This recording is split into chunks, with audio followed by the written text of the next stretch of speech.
Hello बच्चों, मैं संतोष यादव स्वागत करता हूं आपके अपने YouTube चैनल मां सरस्वती कोचिंग सेंटर में। तो बच्चों, आप लोग मैथ का पहला चैप्टर वास्तविक संख्याओं के बारे में पढ़ चुके हैं। तो चलिए आज देखते हैं दूसरा चैप्टर बहुपद के बारे में। तो बहुपद के बारे में पढ़ने से पहले आपको अचर और चर की जानकारी होनी आवश्यक है। तो देखते हैं अचर और चर के बारे में। तो हम देखते हैं सबसे पहले अचर। अचर किसे कहते हैं?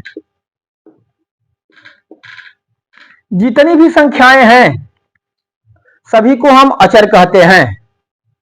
जैसे कोई भी संख्या हम ले सकते हैं, 1 2 3 5 8, जो भी संख्याएं हैं वो सभी अचर कहलाती हैं। तो चर किसे कहते हैं? चर के बारे में हम देखते हैं। जितने भी हमारे अल्फाबेट हैं सभी चर कहलाते हैं। अब इसके अंतर्गत हम देख रहे हैं ए बी सी इत्यादि एक्स वाई जेड, जितने भी अल्फाबेट हैं हमारे चर कहलाते हैं। तो आप अचर और चर के बारे में देख लिए। तो चलिए चलते हैं बहुपद के बारे में। तो हम देखते हैं बहुपद तो कई प्रकार के होते हैं। जैसे हम देखते हैं रैखिक बहुपद,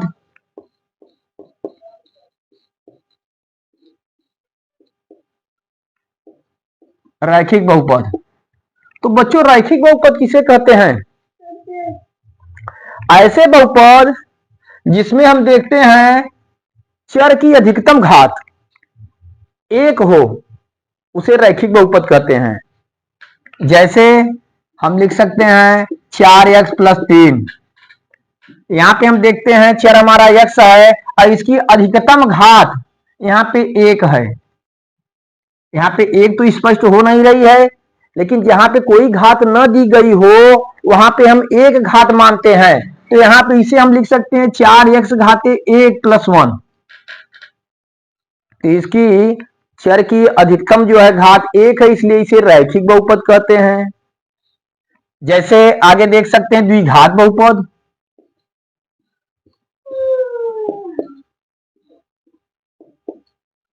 द्विघात बहुपद किसे कहते हैं? तो ऐसा बहुपद जिसमें चर की अधिकतम घात 2 हो, उसे क्या कहते हैं? द्विघात बहुपद करते हैं। जैसे हम लिख सकते हैं 2x² + 5x + 3। अब इसमें हम देखते हैं कि x की अधिकतम घात हमारी 2 है, इसलिए इसे हम द्विघात बहुपद कहते हैं। आगे हम देख सकते हैं जैसे त्रिघात बहुपद।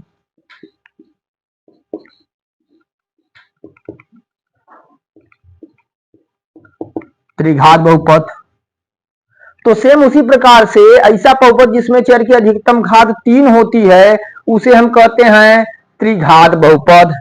जैसे हम लिख सकते हैं x घाते 3 + 2x² + 5x + 7। इस तरह से हम लिख सकते हैं। तो हम देखते हैं कि इस चैप्टर में हम द्विघात बहुपद के बारे में पढ़ेंगे।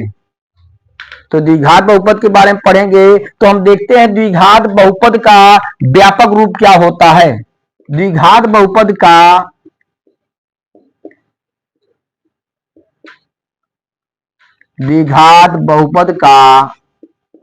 व्यापक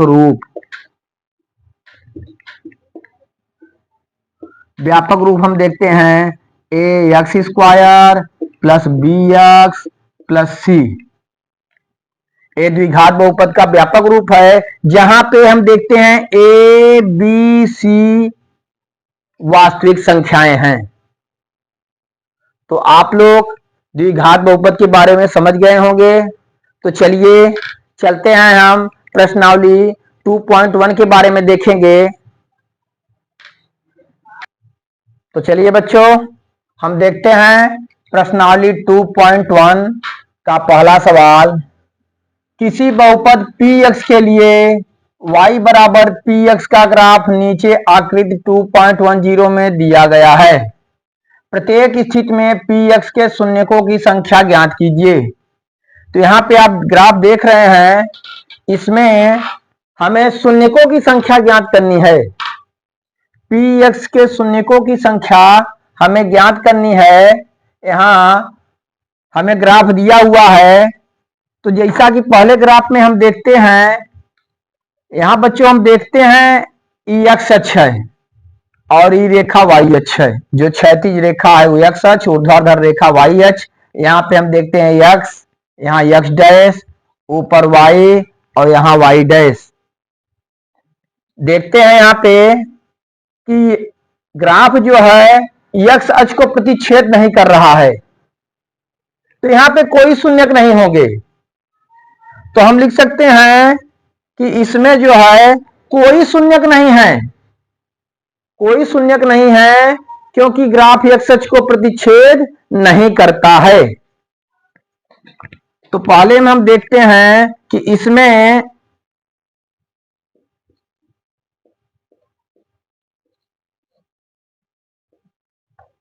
कोई शून्यक नहीं है।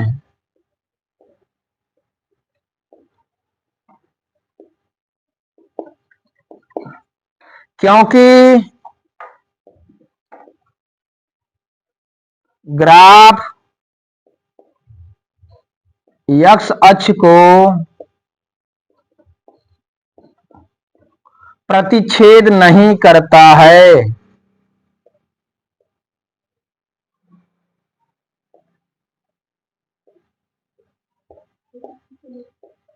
नहीं करता है। आगे दूसरा देखते हैं। देखिए ग्राफ जो है एक्स अक्ष को यहां एक बिंदु प्रतिच्छेद कर रहा है, इसलिए शून्यकों की संख्या एक होगी। तो हम लिख सकते हैं संख्या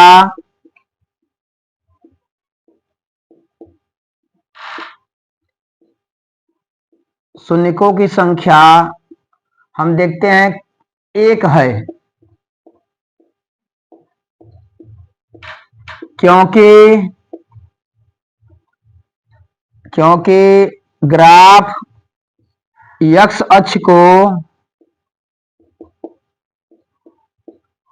केवल एक बिंदु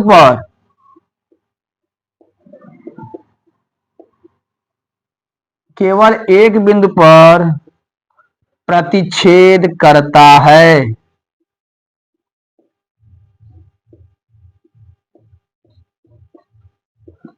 प्रतिच्छेद करता है। तो इसमें शून्यकों की संख्या केवल एक हुई। तो अब आगे देखते हैं तीसरे में हम देख रहे हैं ग्राफ जो है एक्स अक्ष को देखिए एक बिंदु पे यहां काटा, एक बिंदु पे यहां काटा, एक बिंदु पर यहां काटा। तो हम देख रहे हैं ग्राफ एक्स अक्ष को तीन बिंदुओं पर प्रतिच्छेद करता है, इसलिए इसमें शून्यकों की संख्या कितनी होनी चाहिए? तीन, और तीन है। तो हम इसमें लिखेंगे ग्राफ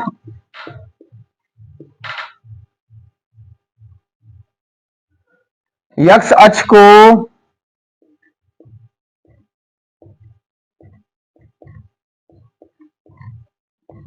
तीन बिंदुओं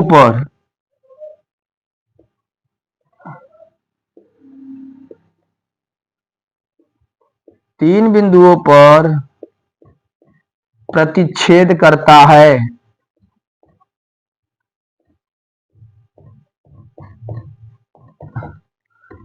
इसलिए शून्यकों की संख्या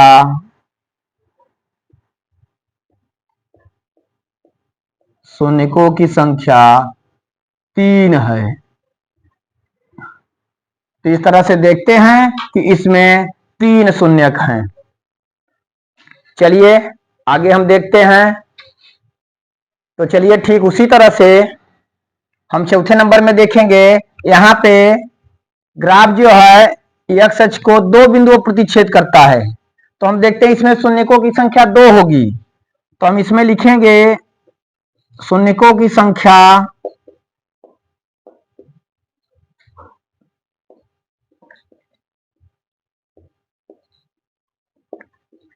दो है, क्योंकि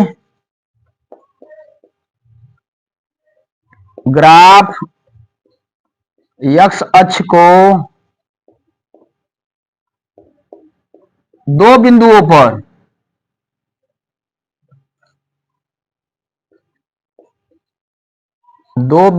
पर प्रतिच्छेद करता है।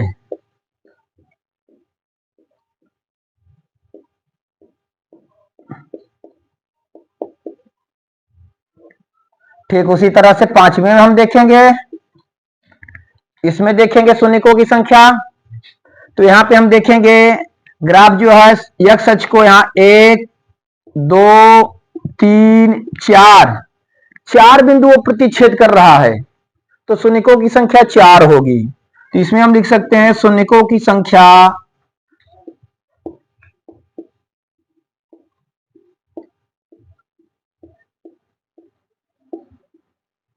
4 है, क्योंकि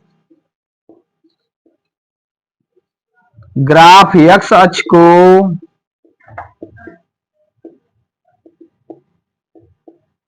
चार बिंदुओं पर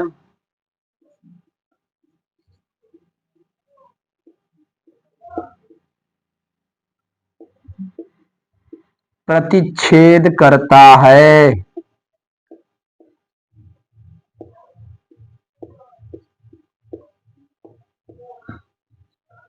उसी तरह से लास्ट वाला हम देखेंगे छठवां देखिए यहां पे ग्राफ जो है एक्स अक्ष को एक बिंदु पर, यहां दो बिंदु पर, यहां तीन बिंदु पर, केवल 3 बिंदु पर प्रतिच्छेद करता है। तो हम देखेंगे इसमें शून्यकों की संख्या 3 होगी, तो हम लिख सकते हैं इसमें शून्यकों की संख्या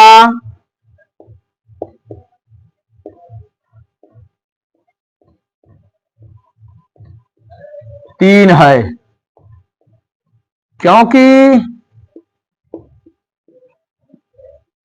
ग्राफ एक्स अक्ष को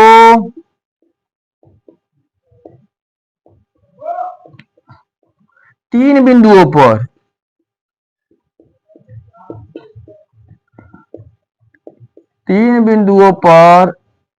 प्रतिच्छेद करता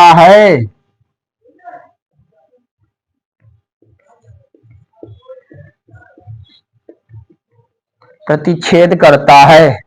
तो बच्चों हम देखते हैं कि इस तरह से हमारी प्रश्नावली 2.1 कंप्लीट हुई, और मैं आशा करता हूं कि आप लोगों को यह अच्छी तरह से समझ में आ गई होगी। और अगर आपको कहीं प्रॉब्लम हो तो आप हमें कमेंट करेंगे, फिर हम आपके उस प्रॉब्लम को दूर करेंगे। तो इसे आप लोग इसका स्क्रीनशॉट ले लीजिए, फिर जो है अगले वीडियो में अगला चैप्टर पढ़ाया जाएगा।